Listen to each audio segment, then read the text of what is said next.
have multiple identities myself, and I can't accept that I'm only given one label as an identity. But in our daily reality, we need tools and instruments to qualify the situation we're faced with.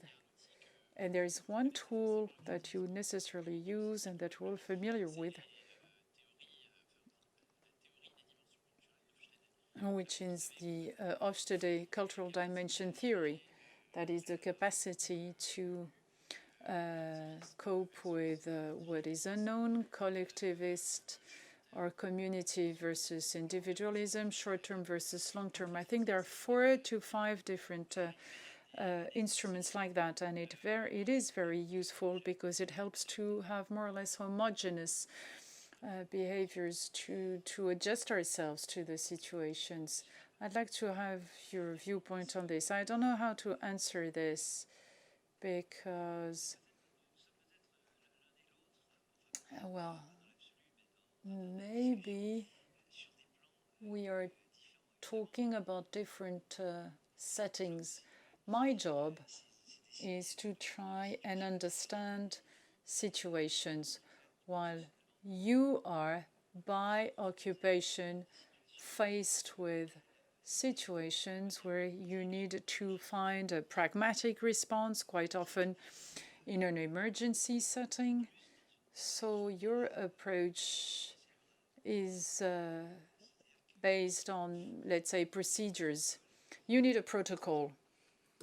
Just like a doctor who has to go through a protocol to provide care, you're faced with situations where you need a protocol which will help you respond to the problem.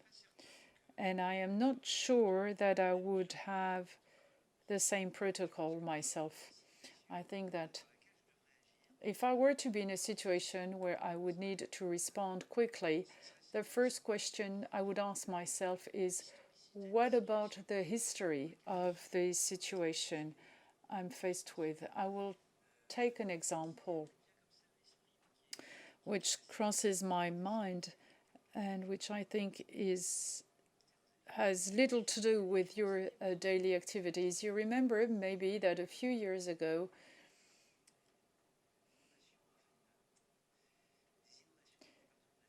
there were floods in the Somme region in the north of France.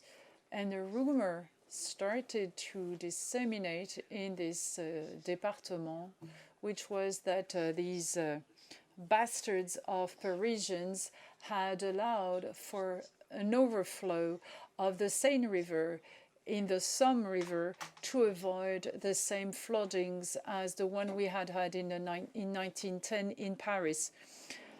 But there is no way it could have happened. There have never been any tanks discharging water from the Seine River to the Somme River. So it was just technically impossible. And the explication of the floodings was very basic. It was heavy rain, 2 heavy rains.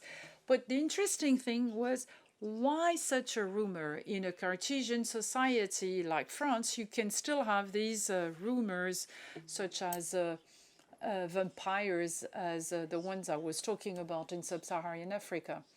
And historians have started to work on this history of the 2 rivers, the Seine and the Somme River.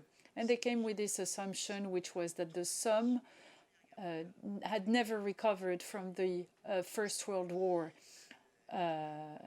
battles and fights, that there were people in the region were frustrated, disillusioned, felt that they had been abandoned by Paris, by the government. The bombing of Abbeville in the Second World War was absolutely terrible.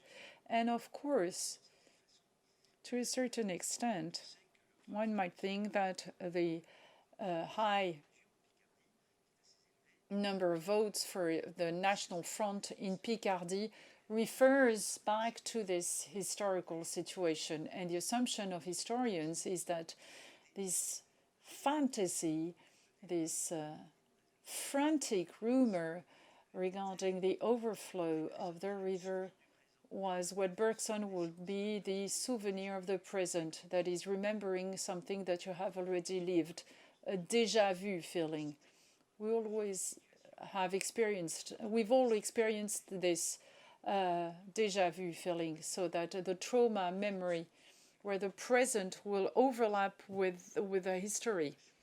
The trauma memory of the Armenian genocide and that of the Shoah, and the traumatic memory of the First World War. And I think that in all societies you have a memory which is that of your local village. In my village in Ardèche is Chauzon. On the other side of the river Ardèche, 500 meters away from us, there is another village, which is Pradon. And these two villages have been fighting each other. And only the presence of the person from Paris can help to reunite these two villages. So you have the history of old conflicts, Protestants against Catholic. It's very present in the Vivarais region. And I think that in Africa, in the Middle East, etc., it's the same thing. When you're in a town, in a village, or in a rural area, there is a history. There is this historical memory which will account for alliances, reluctances, the vaccination campaigns, for instance. It will explain the conflicts related to land property. So it's rather the history of society that I would be using as a tool. And what I would call the historical terroir, the French terroir, as we call it, the local territories. Terroir is a word used in winemaking, and it's defined by a centimeter surface. It's Clos Vougeot, and the bottle of wine will cost so many euros, and the next centimeter next to the vineyard is another type of wine, and the cost of the bottle of wine would be much lower. So these religious and national aspects are useful to a certain extent, but you know that in Congo, DRC, and Congo Brazzaville, these are two different countries. These countries have a different political style, different politics. The language is not the same. The attitudes are different. And once you've understood this opposition, that was between Congo, Brazzaville, and Cameroon. In Cameroon, depending on the regions where you are, you have to understand the local communities, the local territories. So these are my protocols, the history.